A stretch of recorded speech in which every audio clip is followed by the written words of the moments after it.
representative at a moving company. You have 30 seconds to look at questions 1 through 6.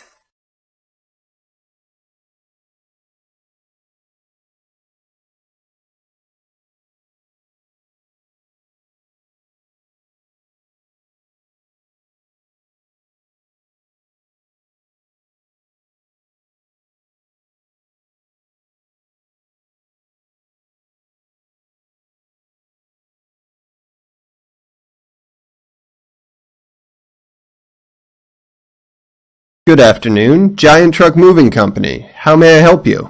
Yes, hello. I'm calling to get some information for my upcoming move. My family is relocating to a new apartment across the city. Sure, I'll be happy to help you. Have you made a reservation with us already? No, I tried to use your online price quote system, but it didn't seem to work for me. I kept getting an error message.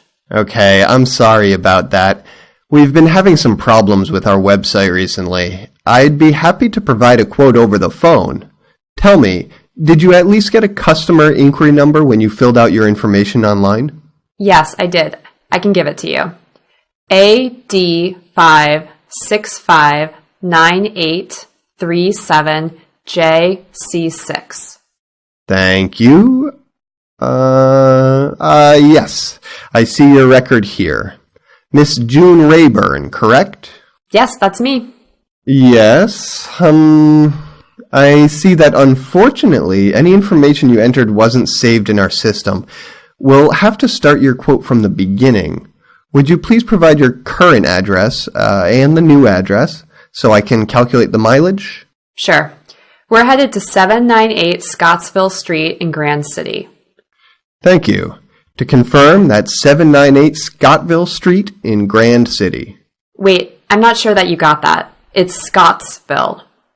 Ah, yes. Thank you for the correction. And did you say that's your current address? No, that's my destination. Got it. Okay. 798 Scottsville Street in Grand City. And what is your current address? I live at 12 Irving Court, which is also in Grand City. 12 Irving Court. Thank you. So, your move will be about 6 kilometers across the city. Yes. And what will you be moving exactly? I have a 2-bedroom apartment with some large furniture like a sofa, a kitchen table, a couple dressers, and 2 beds. Oh, and we have 3 large wooden bookshelves as well. Okay, no problem. Give me a moment to write that down. Okay. Any other large furniture you need transported? Well, I have several large chairs in my living room, but I'm thinking about selling them before my move, so I would prefer if you didn't include those items in your quote. The only other large item we have is our patio furniture. Patio furniture. Okay. And you said you live in a 2-bedroom apartment, right? That's correct. Usually, we estimate that a normal 2-bedroom apartment requires about 60 medium-sized boxes to pack all your things. Do you think that sounds about right? Well, I have a hard time guessing, really. Let's just go with that number for the quote, I suppose. Okay, then. Give me a moment to calculate things here. Now you have 30 seconds to look at questions 7 through 10.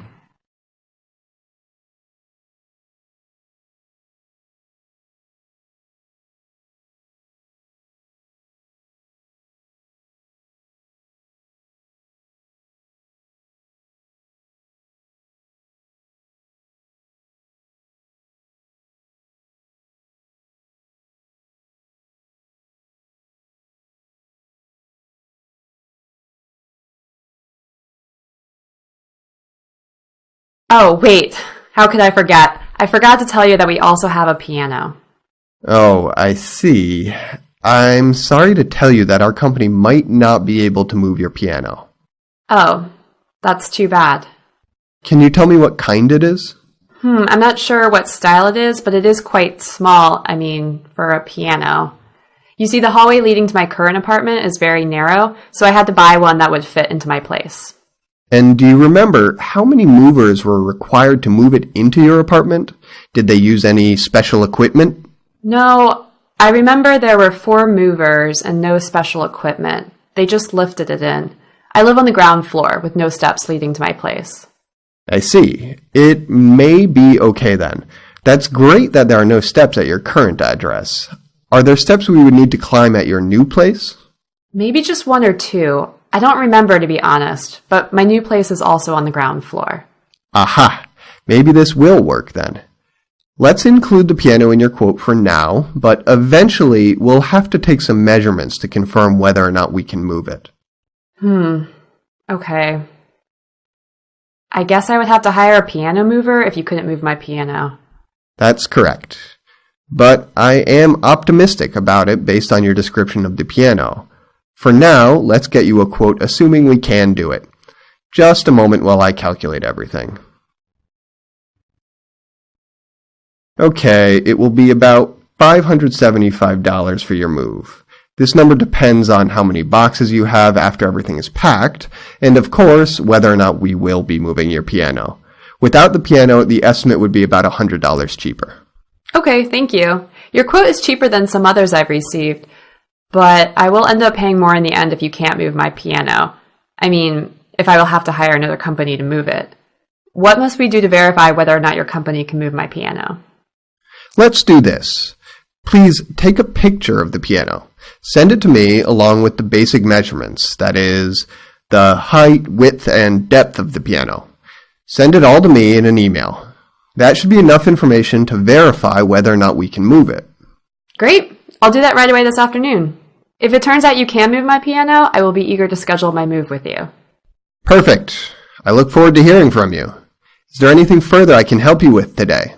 No, thank you very much for your help. This is the end of Section 1. You have 30 seconds to check your answers.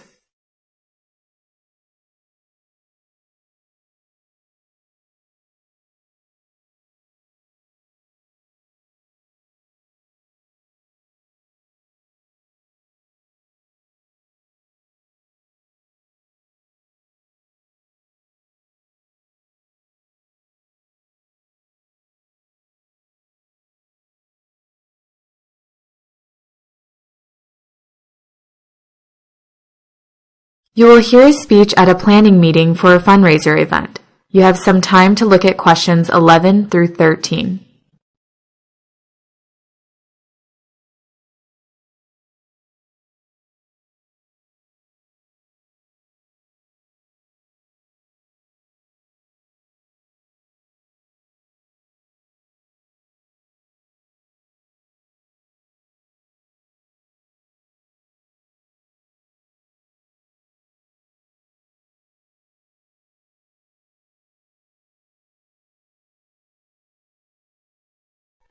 Welcome, everyone.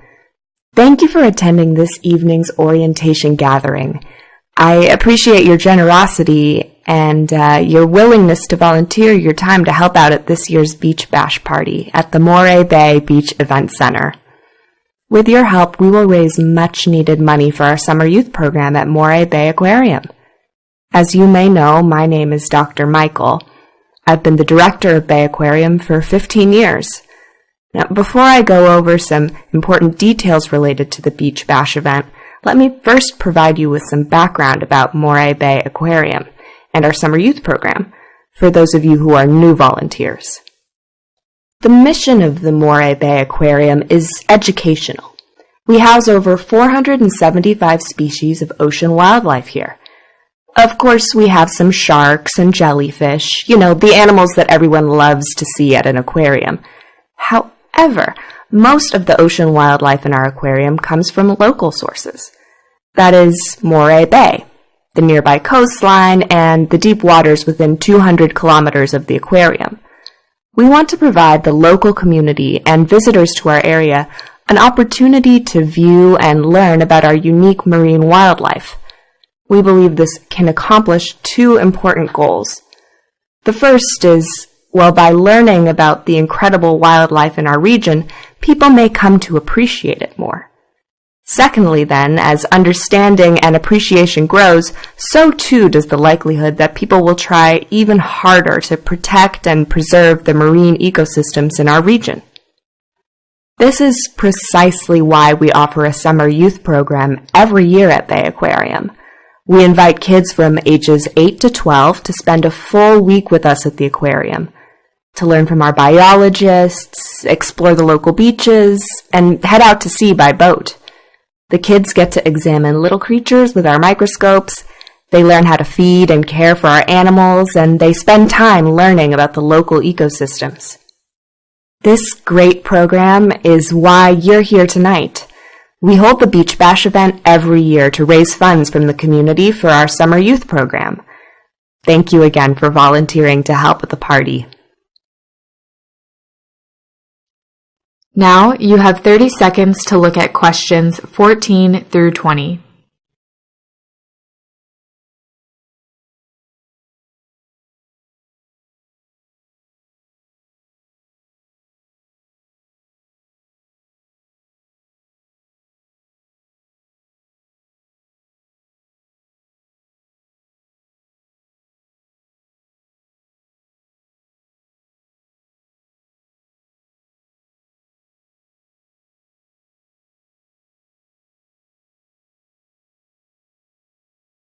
I'm excited to tell you that we're expecting a record number of attendees this year, over 2,000 people, which is 500 more than last year.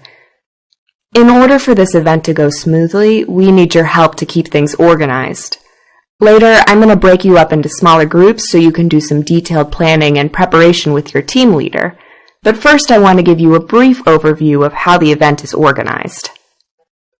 For reference, please look at the event map provided in your volunteer booklet. The first team of volunteers, Team 1, you are the greeters and ticket takers. You will be located at the 2 tables in front of the beach pavilion. The one on the left is the ticket collection stand. You will simply take tickets from the guests who pre-ordered their event tickets. All you need to do is take each person's ticket and hand them an event brochure. The one on the right is the ticket sales booth. Anyone who didn't pre-order tickets online or over the phone will have to wait in line to purchase a ticket from you. Okay, now, Team 2. You will be stationed at the information centers. There will be 3 information centers placed at each end of the Great Hall, and of course one inside the entrance to the pavilion. It's just inside the front door to the... let me confirm this. Yes, it will be to the left after you enter. Your job is to help visitors when they have questions. Please become very familiar with the layout of the facilities before your volunteer shift begins. Guests will want to know where to find restrooms. There are some in the Great Hall, but there are also some directly across from the information booth at the entrance to the pavilion. They may also want to know where to find the food court or the game area. Notice how the game area is located along the wall facing the bay in the Great Hall. There are 2 places to find food. One is in the pavilion. Let me see. Yes, it's near the information booth. The other, the food court, is at the back corner of the Great Hall, on the same end as the main stage. No, that's not right. Excuse me. It's on the same end of the Great Hall as the game area. The main stage is on the other end of the Great Hall. You see it directly in front of you as you enter the hall from the pavilion. Finally, then, Team 3. You will be responsible for helping to keep the event space clean and organized during the festival. I know, this isn't the most fun assignment, but it's critical to the success of the event. With all the food and games going on, things get cluttered quickly. Please check near the food court area often, as that is the space that can get quite messy. Please also note that there are trash bins located just behind the kitchen in the pavilion. They're just across the alleyway. Use these trash bins for anything you pick up so the bins in the pavilion and the hall don't fill up too quickly. Okay? That is my brief orientation to the event. You will now break up into teams to get some more information from your team leader. Thank you once again for volunteering at this year's Beach Bash. This is the end of Section 2. You have 30 seconds to check your answers.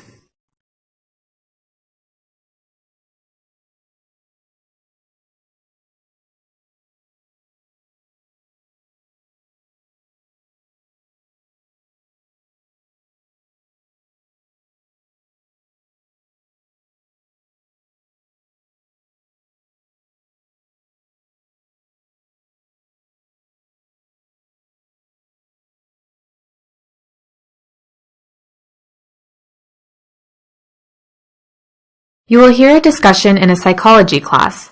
You have 30 seconds to look at questions 21 through 28.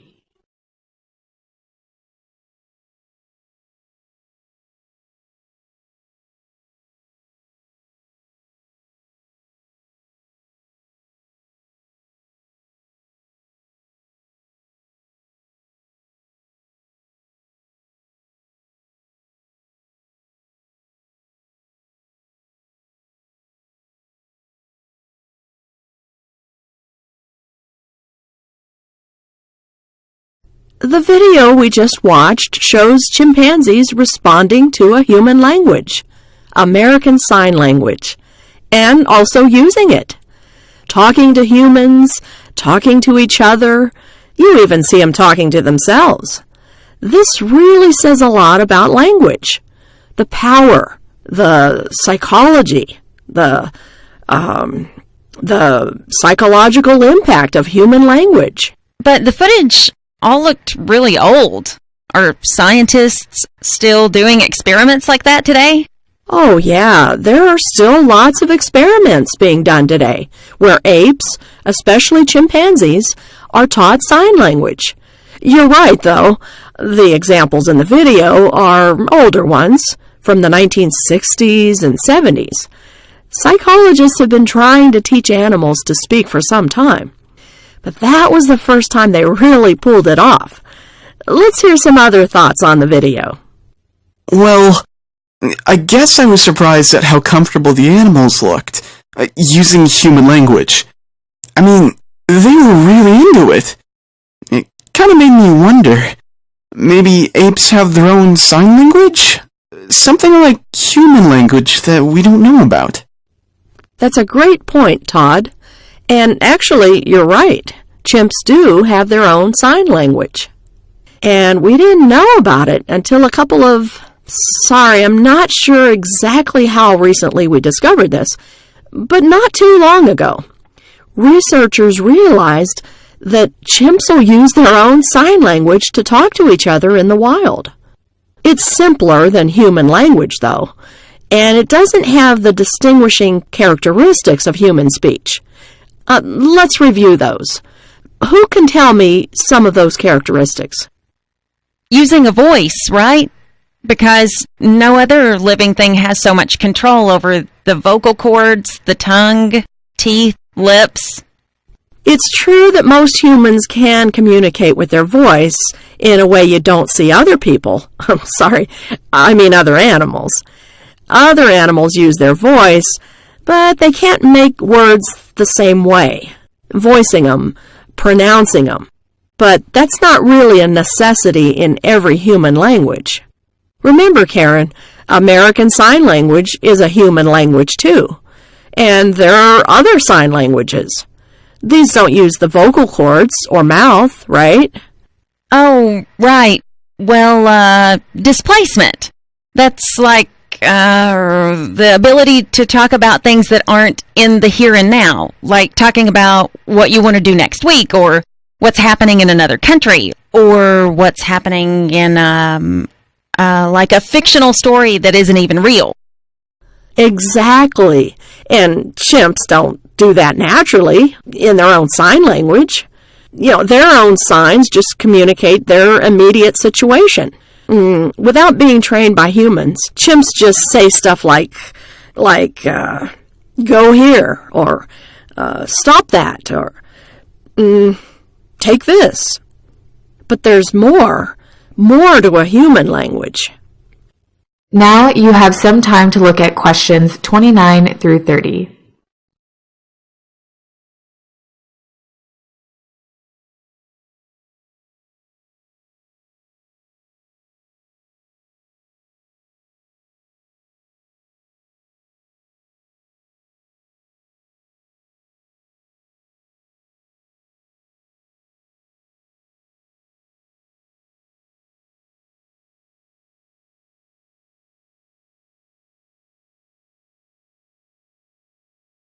maybe chimp language isn't productive in the same way as human language. You've hit the nail right on the head. I think, but explain what you mean a little bit more. Well, I remember we discussed productivity before. The feature of language that lets us make, say as many different kinds of things as we want. Because we have so many words, and we can combine them all in these different ways.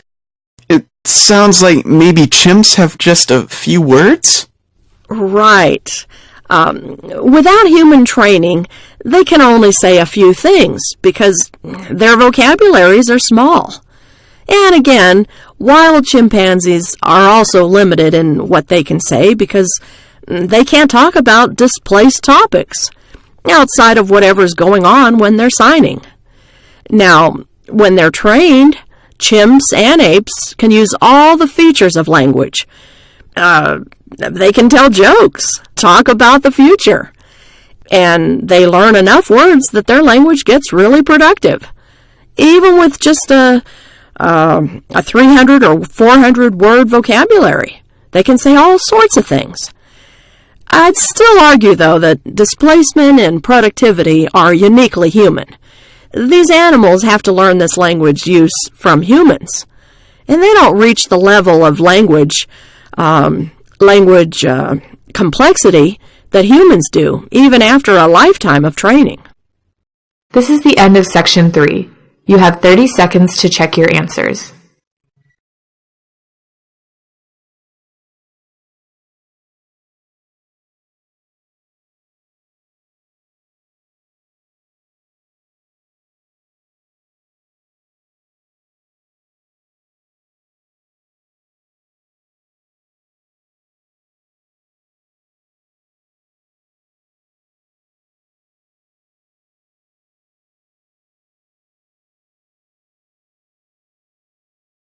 You will hear a lecture in an environmental studies class. You have 30 seconds to look at questions 31 through 34.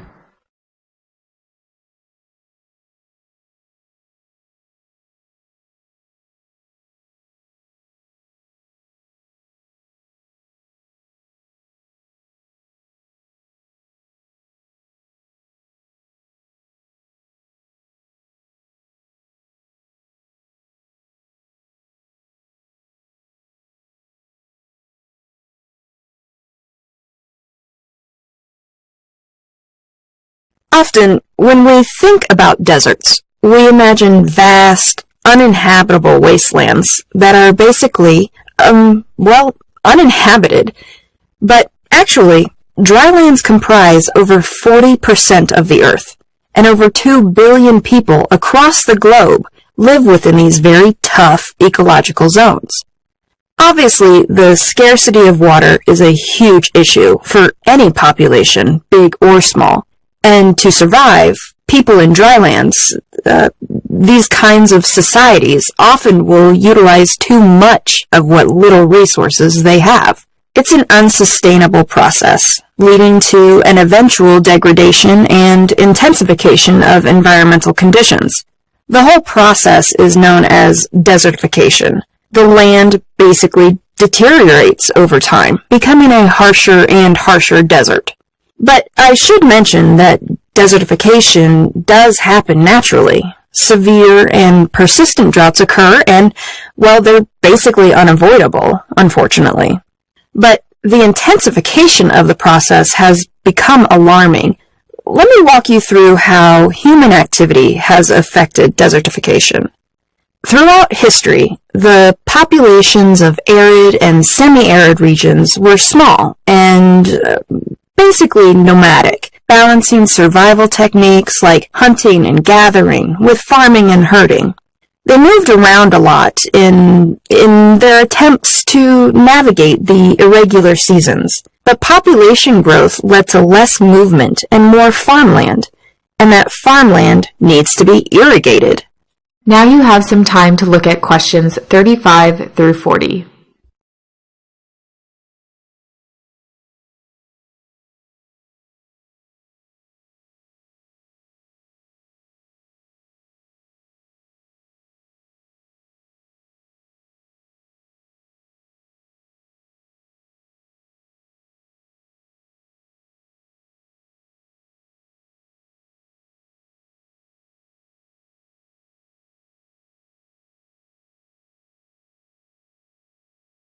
Now, all life is essentially dependent on healthy soil. Plants can't grow without it, and without plants, there aren't any crops for people or, for that matter, grazing animals. Healthy soil is the result of a few concerted efforts, like heavy composting, rotating crops, and using chemical fertilizers sensibly and correctly. And for truly rich soil, there needs to be fungi and microorganisms in the earth, byproducts of organic decay. The breakdown of dead plants and animals provides nutrients like carbon, nitrogen, and sulfur and phosphorus. Now, those components need to be maintained in the soil in order to farm effectively. That's true anywhere, not just in dry areas. Without proper conservation of healthy soil, we begin to see desertification. Too often, chemical fertilizers are overused, as is what little water is available, sapping the topsoil of those fundamental nutrients. If plants can't draw nutrients from the earth, they don't grow, which means there are fewer root systems. Absent of those roots, the soil becomes too compact or too loose, resulting in erosion, and that leads to even further desertification. But there are also a few other causes. Grazing animals can be responsible as well. Livestock like cows and sheep are obviously very important to any robust farming society. But the problem with permitting animals to feed uncontrolled in dry regions with few predators and no migration is that they can quickly eliminate all plant life. And like before, without vegetation cover, topsoil is exposed. So we see erosion starting when heavy wind or storms sweep the land. And here's another cause that I know some of you are already thinking of, the reckless clear-cutting of forests. That too can set off the desertification process. Trees are needed for securing topsoil and reducing wind erosion. Again, balance. Sustainability is too often disregarded, resulting in still more degradation. And keep in mind that a region without grasses and trees only gets hotter and hotter over time. The process doesn't stop with erosion. The stark surface reflects sunlight back into the atmosphere, leading to greater evaporation and less rainfall. So how exactly can desertification be stopped? A big part of the problem is that these societies living in these kinds of harsh zones are usually marginalized and very poor. Some are even war refugees on the run from invading militias. They're, desperate sometimes. It's only through education, the teaching of sustainable agricultural techniques, that desertification can be slowed or stopped. Common sense treatment of topsoil is key, and crop rotation has to be practiced. The planting of cover crops like beans and lentils, that's been shown to boost nitrogen in topsoil. Responsible irrigation should also coincide with building terraces in hilly areas. Those terraces, they look kind of like stairs built into the side of a hill. They help to prevent runoff and erosion. Planting more trees in specifically chosen locations can also lessen environmental degradation and help to stabilize the soil. And we're still developing ways to adapt. Conservation ingenuity has resulted in something called arid aquaculture, a method of breeding fish in the salty ponds of certain drylands. So as bleak as all this might seem, there's still plenty of opportunity to overcome it. This concludes the speaking test.